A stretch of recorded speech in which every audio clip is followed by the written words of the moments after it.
Well, we kind of threw this guy under the bus before he got here. We did, because he was late through his An hour late. Yeah, through his own mix up on his end. So we started out kind of giving him a little bit of crap, but then it actually turned out to be a really good conversation. It turned out into a really great conversation. Yeah. Yeah. So today we're talking to Chris Underwood, the author of the Cold Winter book series. He's up to book 3. Yeah. And he says there's going to be a book 4. Yeah, he thinks so. Like it was originally a trilogy, but now he's like, well, there's this other thing. Right. Yeah. And it's an interesting idea, this idea of the grid going down and what would happen with people. So it's getting his take on sailing and his take on survivalism and preppers and politics. It's a really interesting conversation. And, you know, he sounds like a good guy to sit down and have a beer and a brat with. I think so. Yeah. Ohio. So enjoy the conversation. We are still supporting Compton Cowboys and Blast Black Leaders Against Sex Trafficking. Yeah. And that's a relatively new group that we're supporting. So please go to our website, check those things out, donate if you can, click the like button, click the subscribe button. Send us an email if you liked something you heard or didn't like something you heard. We're at the hosts, plural, at mopedoutlaws.com. Yeah, and drink adrenochrome cola. And let's get ready to ride with Chris Underwood. Sis, hallo? 11. Bestuur zeker wegen them. Yo je iets niet, joh. Sitaki ubenza, anika zinikie. 2 outlaws on the lam, taking the back roads through America. You can't drink enough coffee for this show. And now it's time for Monday Madness with the Moped Outlaws, Greg and Mark. And we're live with another episode of Moped Outlaws. And we're here with author, sailor, husband, father, computer, entrepreneur. Is that the correct? Yes, yeah. That's how you say it. And old man, Chris Underwood. Welcome, Chris. Yes, I'm an old dude. Yeah, I was actually at the grocery store this morning and ran into my 5th grade teacher. Oh, God, is she okay? Doing just fine. Fine. Good. You know, in full transparency, Chris, through scheduling faux pas, this is happening later than was planned, and we threw you under the bus in our last recording. Yeah, we absolutely just threw you under the bus and rolled over you. Ran over me and then backed up and then ran over me again. Yeah, like some sick dystopian character. Wow. So I apologize. For running you over? Well, I'm sorry I'm late. I really am. It was an honest mistake. Let's put it that way. It's probably a bad mistake, but are there honest mistakes? What's an honest? Oh, come on, Greg. Let's no, I'm serious. Like, he's here now. No, I'm not. It's all good. Here's what I'm wondering. As a sailor, do you stick to the lakes, the Great Lakes, or do you also venture out into the Atlantic? Like you just mentioned, you were down in Florida. Yes. I was sailing in Florida last week at Port Charlotte near Fort Myers. Is that on the East Coast or West Coast? That's on the Gulf Coast. It is. Yes, and I actually was looking at a couple of boats to buy, but I'm really not. I realize I'm not really in the market yet. It's just not. It's too soon. But I am looking at a product called Sail Time, where you buy time on a boat, kind of like the Freedom Boat Club kind of thing, but it's more for sailboats. Awesome. It's amazing what the technology is doing for us. It's how it's able to help us have co-ownership of these various things and be able to book them and all that. Do you have to commit to things like debarnacling hulls and maintenance? Oh, it was a really good deal of not a whole lot of work on the boat at all. The Sail Time franchise, I guess, takes care of all of that, and I guess that's all built into the fees.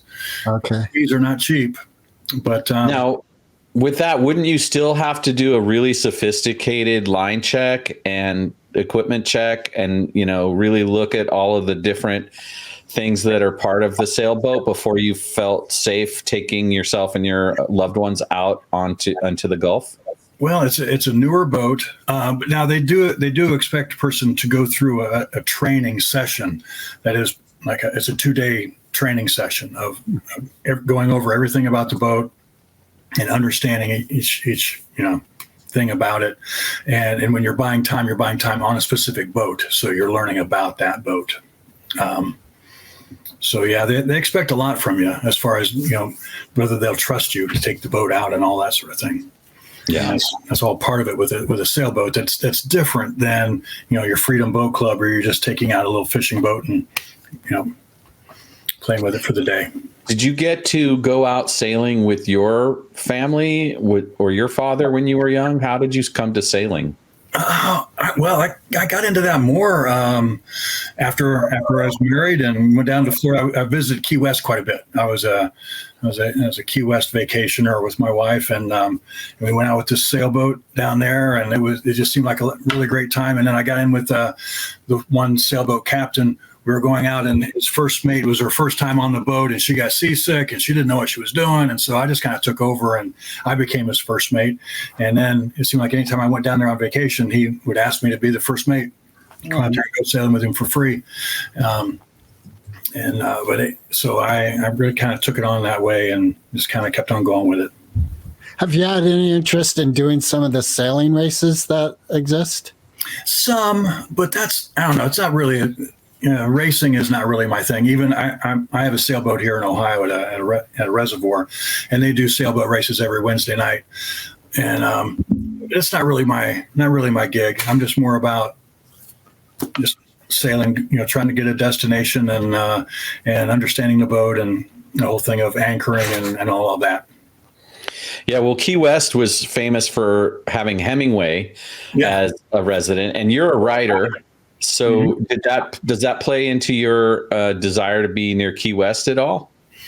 It wasn't at the time, but it has now. I've learned a little bit about some of the other authors who have lived there, and actually my last trip, I went to Hemingway's house and spent the day there and just kind of hung out and even did some writing while I was there. Just kind of found a spot in the yard and made it my own. Yeah, there's a new film called All That Is Sacred that's about the late 60s and 70s, people like Jimmy Buffett and some of the other writers that were there in Key West at that time. Yeah. That's a neat film. I would like to see more of that footage. Yeah. Well, the Timor, the fish, Tarpon. The tarpon. There's a film that they took some of the footage from that's going to open in March of 2025, they say. So, okay. Yeah, cool. I think it's the tarponfilm.com or something like that. And I found out about it by watching the other film I just mentioned. So yeah, that it's sort of a fascinating part of Americana, and it goes beyond America. Right. The whole story of Key West goes all the way back to the 1600s and beyond. Right. In Cuba and the other islands around it. And there's a lot of interesting stuff that happened down there on those different islands. Do you like to drink when you write? Like I have in the past. I let go of alcohol about a year and a half ago, and I've been writing without it, which is a whole new thing. There was a couple occasions where I got up in the morning and like, oh, I wrote that last night. Yeah. Kind of a Keith Richards kind of thing. Got it. But no, I think it's been a voyage. It's been a voyage. Let's put it that way. Well, in the books, the Cold Winter is the series, and there's 3 of them so far. Does that complete the series, or is there more of the Cold Winter series coming? I think there might be another one. My latest one, I utilized a lot of historical equipment. I used a Huey helicopter and an old World War II tank transport ship that is currently on the Ohio River. It's a floating museum. It runs by its own power and things like that. And it was really neat to be able to use those ships and use them in the story. And those folks have stood behind me throughout the storyline. So utilizing it again is good. And I'm kind of on the search for another ship to use as well in the story. Now, is this trilogy supporting you financially, or are you supporting it? I'm supporting it right now, but it's doing really well. I've had a lot of fun with it, and I'm going to be going on tour with that tank transport Labor Day weekend. We're going on tour with it. They're going to spend 3 weeks on the Ohio River. It's still run by its own power, like I said, and they're going to stop in Pittsburgh for Labor Day weekend, and then Wheeling, West Virginia for another weekend, and Marietta for another. And I'm going to be on the ship in their gift shop selling books. Is that going down the Missouri River? The Ohio. The Ohio River. The Ohio. Was there a personal experience that got you to wondering about what would happen if the grid suddenly went out? Yeah, there was. Back in 2003, the grid went down. That was in August, and it started in Ohio. It started in Dayton, Ohio. Some different electric companies were not communicating with each other and showing that one was down, one was going down, and they just didn't communicate that information back and forth, and it just kind of percolated for an hour or two, and then boom, it just took out the entire Niagara Falls grid, swept across, took out New York City. I remember New York being out. Yeah, and it was funny how they tried to make a lark about it on the news, because it was like 2 years after 9/11, so they would come out right immediately and reassure everybody, this is not a terrorist attack, and they're showing these these shop owners giving away free ice cream before it all melted, and people directing traffic because the lights are out.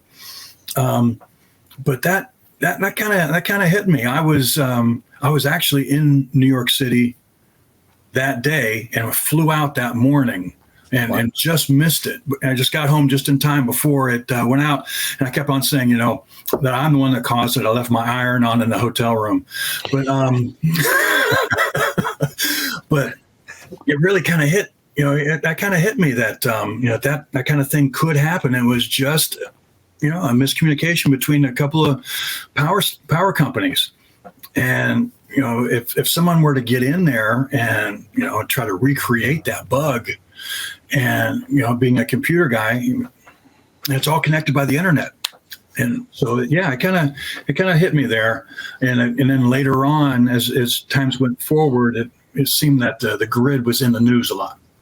Have you been interested in the technology of grid, and especially in relationship to green energy and renewable energies, and how the grid plays a role in those choices? I've been into it a little bit, just to show that it's just so unrealistic. It is so. The grid would have to be pumped up, 10 times what it is now to be able to really support. All the semi trucks and anything else that they're talking about doing, it would take so much more. And the power companies that are out there that are working right now, they're all separate companies. They all have to communicate with each other, and they communicate through the internet.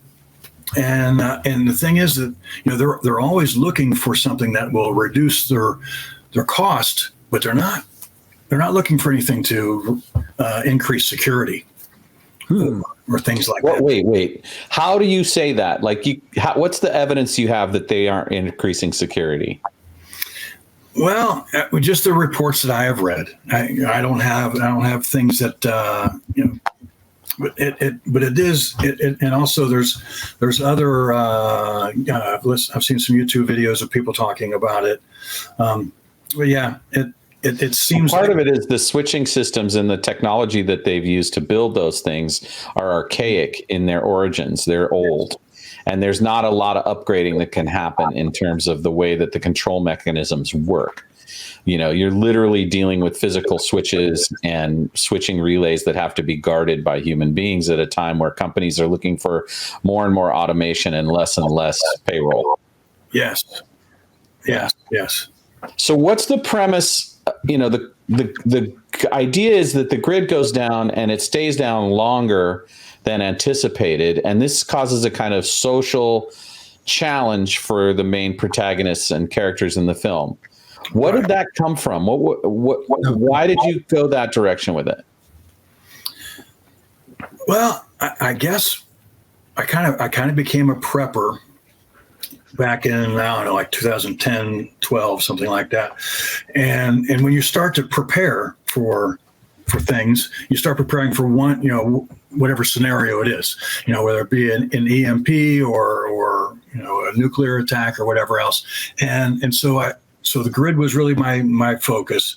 And when you start thinking about it, you start getting into detail of where it would go, what would be the next step, what's the next step, and what's the next step.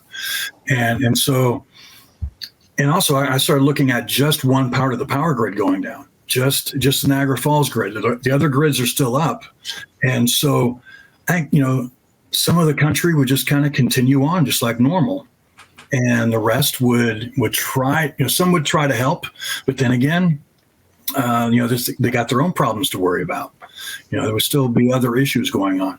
So I tried to make it more of a realistic kind of situation where it would just be, instead of all of a sudden, boom, we're back to plowing fields with oxen or anything like that.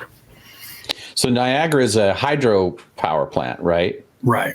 So what was the scenario that you drew up in the book that has it fail like long term?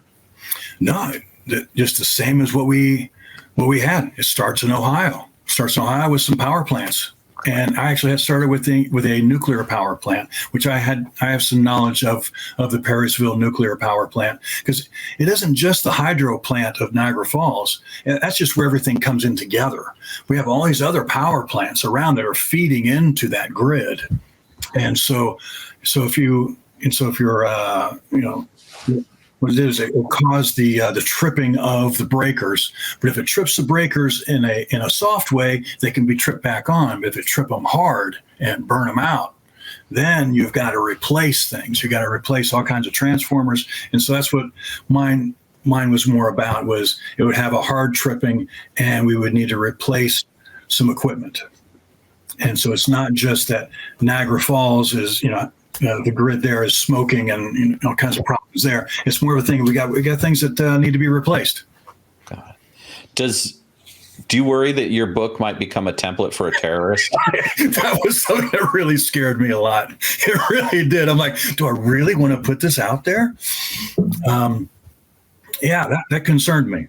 So ultimately, one might accuse you of having some paranoid fantasies, but ultimately, the act of putting the book out there is an act of faith. You actually believe that we're more solid than we are, perhaps. Maybe. Well, let me ask you this. It's more concerning now. From what research I did with you, like you talked about the woman who was a mentor who really helped you when you were first starting out and you were challenged. And from what I read, it sounds like you had a very, like what one could refer to as a dark night of the soul. You really questioned if this was something you should be doing. Yeah. And from what I saw with this woman, she's a very faith-based individual from what I see. Yeah. So is spirituality a part of your life and being? It is. It really is. And it was also part of the writing of the story. Back around whatever it was, 2012, I was also going researching my faith a lot. And actually, I converted to Catholicism. I was raised Southern Baptist, with somebody screaming hallelujah from the back row all the time, to becoming a Catholic. That's a change. But my family was all raised Catholic. My wife is, but we raised our children Catholic. But I was still going to church the other way. So I brought a little faith into it as well. How did that play out? It's a dystopian story, correct? Mm-hmm. So how does faith play into that plot line? For one thing, I try to have my characters be more good-natured folks. That they're not just going to slam the door on people that show up. And just point the gun at them and whatever. They want to help somebody who's showing up, who's stranded from the freeway or whatever. And so that kind of good-naturedness gets them into trouble sometimes. But it's also just the way that I would feel that we would want to do things. And that's more of a faith-based. And I also have one of the characters is a minister, is a Catholic priest. Is one of the, but he's not a main character, but he's just there, kind of that voice, doing things right. So there's a principle at work here that in the framework of your book, there's this extreme level of things that happen to us, but there's this principle, I think, contained in what you just said, that this idea that even without extreme things crashing in our culture, there's something really powerful about the way that we interact with each other, that generosity of spirit, willingness to see the good in others, those sorts of themes. Does that continue to run through the trilogy of your book? It does. They start to lose more faith as it goes along, but still they're fighting towards it, and they still find it in new people that they meet that are that have their own faith, and also they start to find that as people are just kind of huddling together and just making their own little community, they can make up their own philosophy of life and where what's right and what's wrong and what are the penalties and everything else. They can kind of create their own little government, their own justice system. Yeah. So let me ask you, as a Catholic, as a spiritual person, how do you cope with the idea of how can God let the level of what's happening on the planet happen and still be considered the loving God that we all like to think of them as? Yeah, he might be becoming more of the Old Testament God than the new that we like so much. Of just letting things happen and letting us pay the price, or maybe we're rolling into Revelations. I don't know, but yeah, it's. I guess regardless, we still try to do the right thing by other people. We still try to feel like, that somebody's watching. Have you, in part of when you were dissecting your own spiritual life before you converted to Catholicism, did you have an experience similar to Job where it was like life kept hitting you and there was effort to keep choosing God in essence? Yeah. I've had some hits. Yeah. So what do you sense in yourself that is a core element of who you are so that you keep choosing God? And I mean that in a broad sense, like you were just talking about a Good Samaritan scenario. Like you as a character, it sounds like you live that life. Yeah, well, I've been pretty much self-made individual of I've worked my own way through college and paid my waiting tables and working convenience stores and everything else, and I've had to do everything on my own. I even had to bought my own cars, everything else when I was younger. So it's always been a little bit of a struggle of things. So you just always just keep on pushing, through. And so when the bad things happen, you can roll with it. With the more bad things that happen, the more you kind of expect them, and you just kind of roll with them. Well, so you said in your trilogy that the main characters, they're sort of naive, innocent, like be good and kind. It gets a little frail there, it sounds like, by the third book.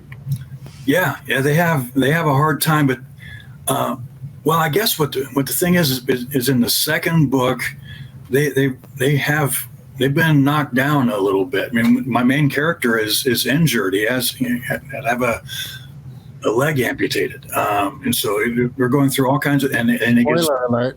Yeah, and he gets addicted to opioids to help him get through it. So all kinds of things happen, but then they meet with their Minuteman militia group that helps them to fight back a little bit and gives them their lift and brings them into to allow them. And so then the third book is when they go to battle with that group. Earlier in the conversation here, you said you were a computer person. Does that mean you're an IT professional? I'm a programmer. I still work. I'm still working part time, but I work with old systems. I've programmed Fortran and COBOL and COBOL. Yeah. The banking system still. They do. Chase Bank still uses COBOL. Wow. It's crazy. Don't tell anyone. I was working with them for a little bit. It's been nuts. There's a lot of companies that still use it. Yeah. A lot of companies that run their warehouse, just because the warehouse it just can't go down. The shipping and receiving have to continue, and so have to use old tried and true stuff. So, in relationship to this idea of a decaying Western civilization, right, from an infrastructure standpoint, right, that's really sort of one of the themes in this book is that we've got this stuff that's getting old. Right. And the context of what that calls forth in people to compensate for, how we have to band back together to rebuild our lives. How do you feel about America's prospects? We're about to hit the 250-year mark next year. Oh, man. Yeah, we're in a tough spot right now. I believe. I mean, as we're rolling towards this election. I think we're in a difficult spot, and I was actually planning a sailing trip for in December and January. I'm like, I should probably hold that off a little bit, at least until after the inauguration of whoever wins, and make sure everything just kind of shakes out okay. But so that's a caution about what might happen. Yes. Right? Yes. And do you think the same principles that your characters bring to the moment when challenged by circumstance is the solution to our current dilemma as a culture and as a country? Well, I guess the one thing that they do is they question everything they hear. Whenever they listen to the radio report of what's occurring out there, because I don't really put any other insight into what they know other than just what they hear on the radio. It's just like what anybody would be in a power outage, sitting around the fireplace. So whenever they hear things, they try to read between the lines and also speculate and question everything that's happening, which is something that should be happening more now, I believe.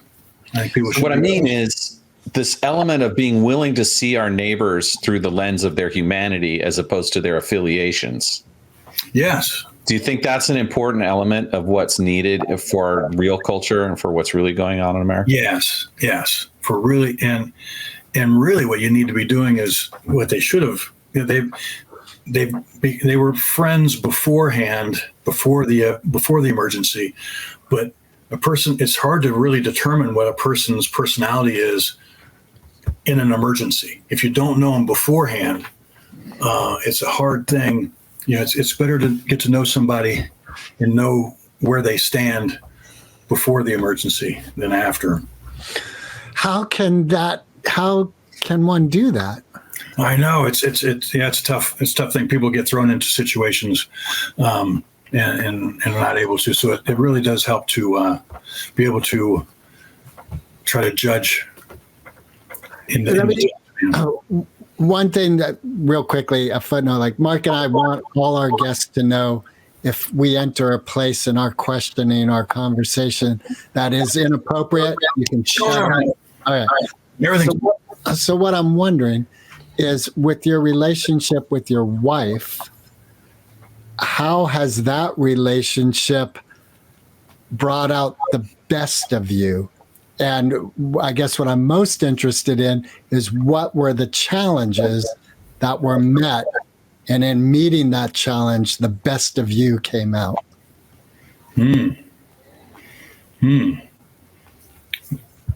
With my wife, I don't know. We have, we've each had challenges, and we try to, trying to sail a boat together has been, you really learn where you can trust somebody and following directions and all of that. We have learned it's difficult for each of us to be bossing each other around on the boat and all that sort of thing. But also the challenge we have a special needs son, and so working with that kind of situation, that you learn a lot and being able to depend on each other for things like that. So when you say you learn a lot, you learn about tolerance, patience. Yeah. Yes. And that's translatable to our communities as well, right? Mm-hmm. That's the thing, is if we start to see each other through that lens, we have a better chance of making it together, don't we? And what you can depend on from them, and what's asking too much. And what's asking too much. Yeah. How does asking too much show up? I don't know. Depends on when you're pushing too hard, or not. One person is contributing more than the other, much more than the other, and it starts to show. I imagine that learning to communicate that right in a way that's not volatile to that moment is a real positive. Like, I can't think of the word character trait that supports the well-being of life. I think one thing that keeps coming up in this conversation, I think the three of us are in agreement with, is overall well-being is what we all focus on ultimately. Right. Yes. And that would show up as joy. As a father, do you differentiate joy from happiness? Yeah. I mean, I think that, I guess joy is more of a short term, and happiness is extended over time. Just a general feeling of happiness. Has happiness been something you've attempted to demonstrate for your children? Yeah. Yes, I have. Like with our trips to Florida and doing things together and doing things on the ship and that sort of thing. Yes. Yeah. And do you allow them to see your own personal challenge and your perseverance as a part of their education, for lack of a better word? Yeah. I think it's helped to push them along. I think seeing how hard I push at things has helped my daughter. My daughter is a nurse down in Florida. She lives down in Fort Myers, and she's been a nurse for about 4 years now down there. And yeah, it's been. I think it's helped to push her along to try to reach her goals. Awesome. That's awesome. I know this might seem a little schizophrenic, but you mentioned militias in the book. and how there was a method by which the main characters were able to create a kind of order in their lives through getting access to contact through the militias. What's your relationship to the idea of militias now, as they are sort of in our real way society is, and how do you feel about this idea of enclaves of enforcement? Enclaves, enforcement of, like militias operating, the way they want, as opposed to within, what we might consider the frameworks of the law of the county. It depends on if they're needed, I guess. I guess that's the thing about it. If there's lawlessness and they're needed to step in, then yeah, I guess I am at that point. I don't know. We're not at that point now, but it could be a situation of getting there. Well, as a prepper, you can't wait till you're at that point to develop the resource, right? Yeah. So in terms of that, what kind of training do you have going for yourself? What does being a prepper mean to you specifically in terms of stocks and the different things that you're doing? And what is the sort of overriding concern that's driving that in your life? Well, I guess I'm more of a lazy prepper. I do have some weaponry and some food in the basement and things like that. I don't have a bunker in the backyard or anything like that. I mean, I do have some acquaintances that go a lot further. And they've got the big gun safe full of stuff, and they actually go and train with their weapon of being able to fire it in moving situations and things like that, finding things to hide behind and all that while you're firing. And I haven't gotten to that level, but I think that it might be something that may be necessary eventually. Yeah. Did you feel that the film Leave the World Behind kind of pirated some of what you had to say in your books? It did. It did. It did have a few things of what I was trying to say. There was lots of concerns there. I thought that there were some things that it didn't go far enough in where it went. But say more about that. Where didn't it go far enough? I don't know. That's the conflicts that they had between people were good, and I guess I would have liked to have seen more variations of conflicts. They only had about 6 or 8 people that were the full amount of people in the movie. So I would like to have seen other conflicts, other points of view of the situation, and also they kept it very small. I guess I wanted to see more what was going on around them. And have you seen the film Civil War? I have not. I have not seen that one yet. I've been wanting to. I've been traveling too much to see that one. But I've heard it just mainly just cuts down on, just tells people how bad a civil war would be, that it would be bad for them. There's things about it that I didn't expect. There are things about it that I wished I'd seen that weren't there. And there were things about it that I didn't think of that were interesting. So I'd say it's worth watching, but you probably want to temper your expectations about it because it's not what the trailer says it is. Yeah. I've gotten heard people say they were disappointed. It wasn't really what it was about. I mean, the one movie that I thought was really about, it really brought out things was Don't Look Up. Have you seen? Yes. Yes. That's really it's really a movie about gaslighting. People getting gaslighted about their and not realizing that some of that is happening now. It's not just a movie. What is the human characteristic that creates that scenario? Yeah, gaslighting. like gaslighting, and especially on such a, like, it really seems that our current federal political system is a reality TV show more than an entity created to help people. Yeah, and it's you hate to use the word propaganda. That's a bad, but it's just a straight line of thinking that's what they're and you don't, and you're not allowed to stray from whatever that line of thinking is. And now that's a concerning thing. I mean, when I was growing up, you had these voices that you could really trust. You know, you had Walter Cronkite, things like that. You could trust that person of what they're saying. Right. And we have learned there was still a business involved, and there still were gatekeepers involved. But I remember in journalistic class, which is in the late 90s, I actually got downgraded because my opinion was in what I turned in.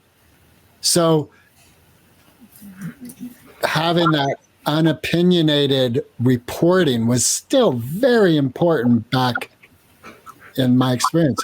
Nowadays, it seems like it's all very opinionated. Yes, everything has an opinion. Yeah, there's nothing that is just a straight line answer of what happened. Yeah. Does the Cold Winter series have a kind of opinion about certain political ideologies or certain kinds of mental frameworks in it? I tried not to have too much of an opinion in there. I mean, I throw out a lot of conspiracy theory ideas, but I try not to hammer any of them in as what's happening. Now, in the third book, we start getting into deeply about, you know, what the coup of the country is happening and what they're trying to get. And so I guess I do start getting into more of thoughts of I guess of mine of a coup. But yeah, I try not to, and I don't mention any political names either.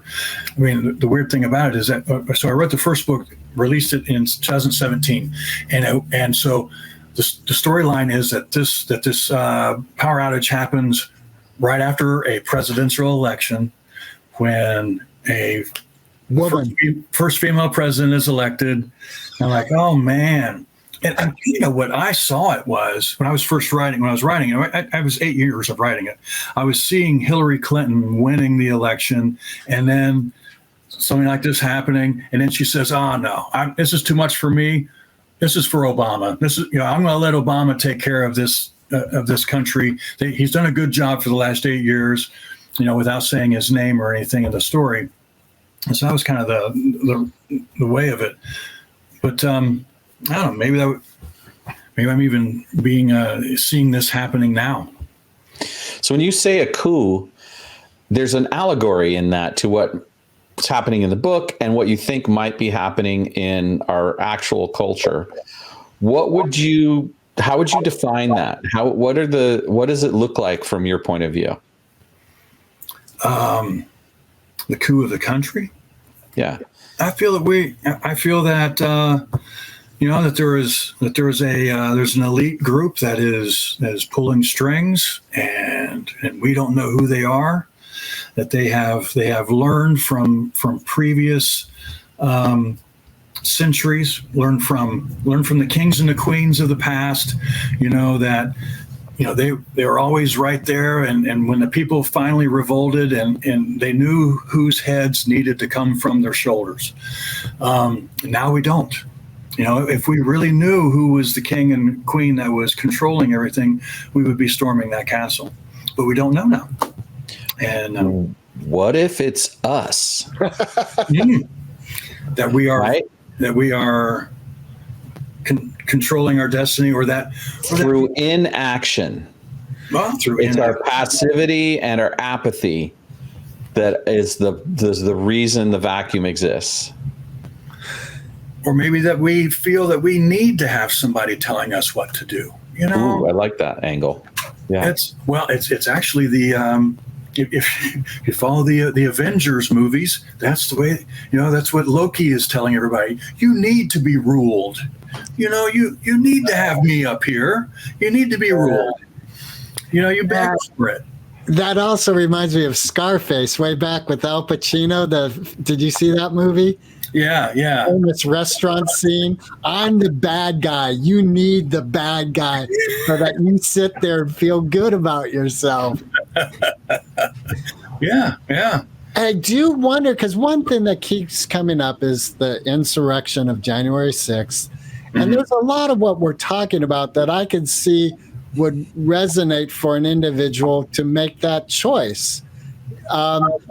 The United States was founded on revolution. The Britons didn't think they were heroes. So I had a point and I lost it. I'm old.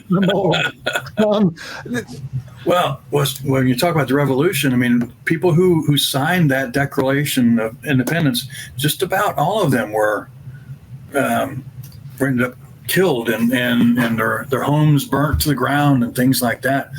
And that's kind of one of the things I say in the book, is that people are asking in the third book, when we know what things are going on, they say, are we staging a revolution? And the answer is no, we're trying to stop one. Right. And so one of the things that I remember, what I was going to say is, I am primarily liberal minded. I'd say that's my resonance. And I could see a knee-jerk element of looking at the people of January 6th, and they're the bad guy, and now I feel good about myself. And leaving it at that, which is dismissing a lot of the conversation that the three of us are having about empathy and understanding individuals instead of a quick dismissal. Right. And it's not as clear cut as all of that either. There's lots of other elements going on. I mean, you don't really even know about, was there another element going on at January 6th? Were there some CIA agents out there stirring up the hornet's nest and doing things? Who all was really to blame and all of that, which was not really investigated, and you don't really know. And just because of that makes you think, well, maybe there was. And when I'm gonna push back on that. There was a massive congressional investigation and public hearings about all of that. And I consider it heresy to suggest that their byline that a lot of Republicans have taken, that those things were false flags or created from within the intelligence agency. There's no evidence of that. That's all conjecture. Right. There's no evidence. And when you look at what we do have access to and the bipartisan commission that investigated it all, it's pretty clear, Occam's razor being what it is, that there was a bunch of loonies who got inspired to go try to break down the walls of the Congress to stop the peaceful transfer of power.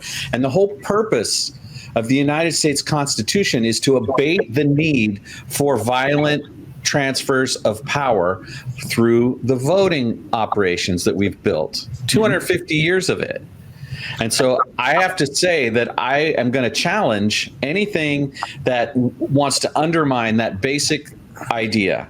But part of that basic idea is that we have the right to overthrow empowered individuals if they are no longer for the good of our well-being.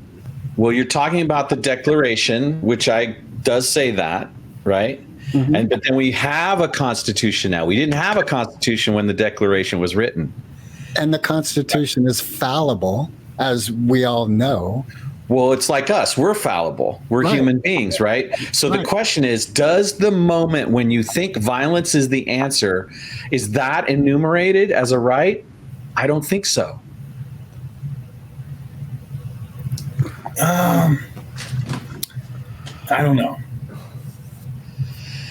I think the solid premise is that if the electoral process seems unjust, you do everything short of violence to rectify it, because violent insurrection breaks down our civil society. It breaks down civilization. And the whole point of the dream of America is that war could be put away because we create a means for everyone to be heard. Mm-hmm. And so I want us to be careful about being people retelling the story of division and hatred and the need for violence to be the way that we resolve this. I think that's actually part of what people who would like us to undermine ourselves would tell us. I think they are kind of expecting that we will undermine ourselves.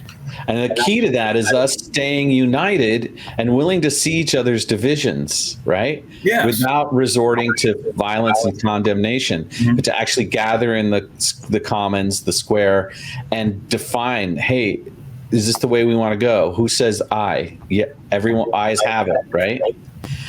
And at the same time, we have some serious questions about how the voting system works, about whether that's corrupted or not, whether the people we're voting for are ultimately corrupted by money.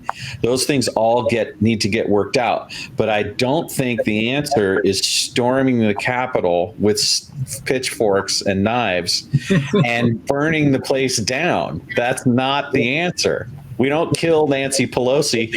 We don't kill Trump, no matter how we feel about either of them. It's not the way we're supposed to operate as Americans. And I know this is more about you, Chris, and I just went on a rant, but I'm sorry. I love this country, and I'm very passionate about this subject. We wonder if there will be what would happen if Trump wins, and when there's a transfer of power. Then you wonder what the situation would be at that point. Well, that's one of the things you mentioned earlier in this conversation is we're at this really weird moment as a culture. And I don't think it matters who is the winner. There's going to be this, what do we do with it feeling, right? And I'll just say this. I do not support the former president. I'm not even sure who I'm going to vote for yet. Like, I'd love to vote for RFK, but I'm not sure about that yet. But when the time comes, my solution is not going to be violent resistance, whether it's Trump, RFK, or Kamala Harris. It's just not, I don't roll that way. That's not how I roll.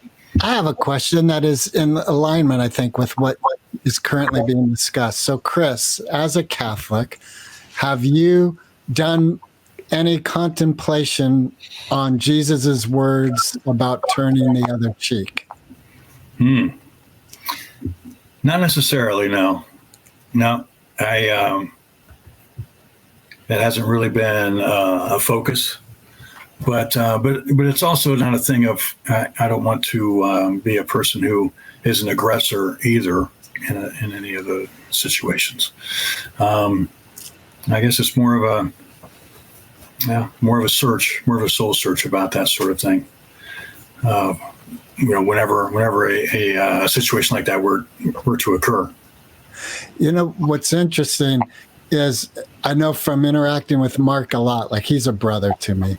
And anger is one of those emotions that I have contemplated a lot about, because it seems like pushing it down is unhealthy, but also exploding from it is very unhealthy. Have you any personal experience with that emotion and contemplation of how that is biologically a part of who you are or characteristically who you are? Yeah, I guess I am a person who just kind of puts it in the closet, close the door, Someday that door might come wide open. Yeah, and you get concerned about that. Yeah. Yeah, because part of what I think, the insurrection was an angry action. And as I hear Mark, you talking about like burning the place down, killing people is not the answer. And I'm in full agreement. And I feel like that answer comes from anger. It's a reactive action from anger. Well, one thing I realized recently was that what we're rolling up on here is like another Y2K situation. Yeah. Everybody was all worried about it for like 2 or 3 years going up to Y2K. We don't know what's going to happen. The light's going to go out. What's going to happen? All these computer systems going to go down. And, I was working for a company who sat there and said, okay, how much will it cost us if everything goes sideways? They said, well, it's going to cost like $100 million. Like, well, okay, that's our budget. So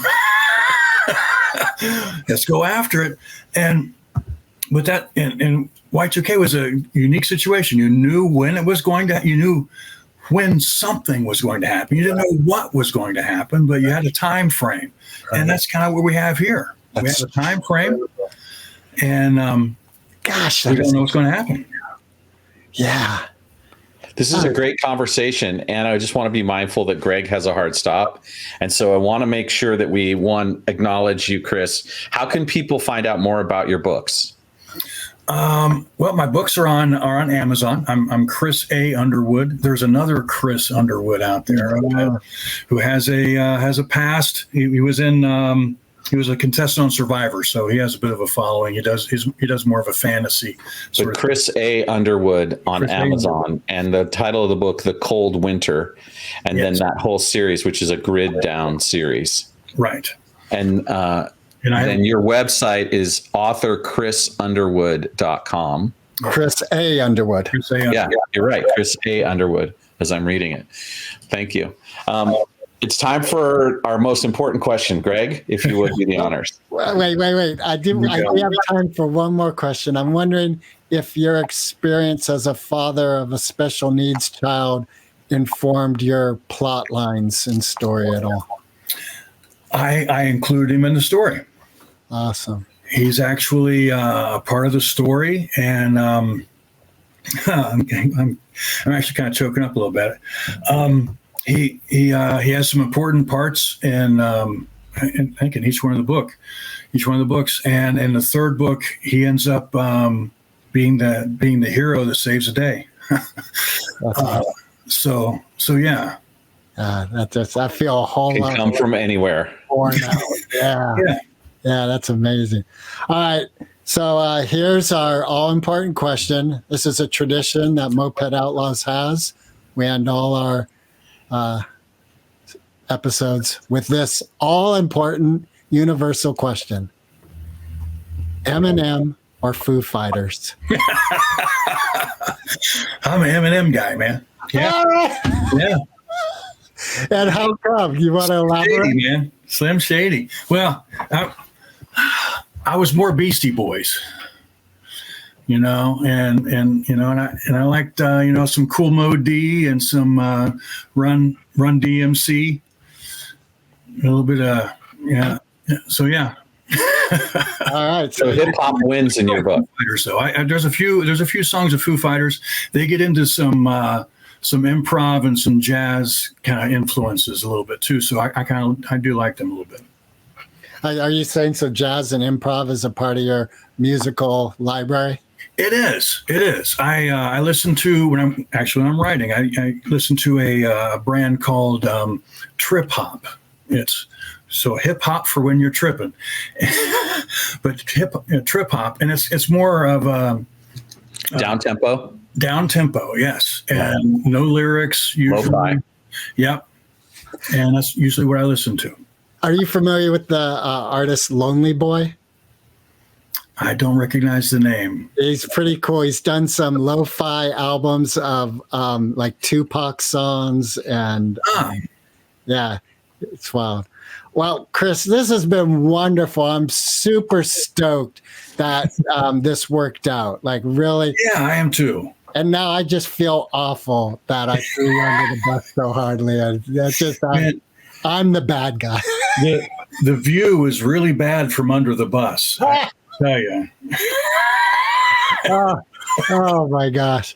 Well, I just wish you and your family the very, very best. And may we all feel a whole lot of blessing come January 22nd. Yes. Yeah.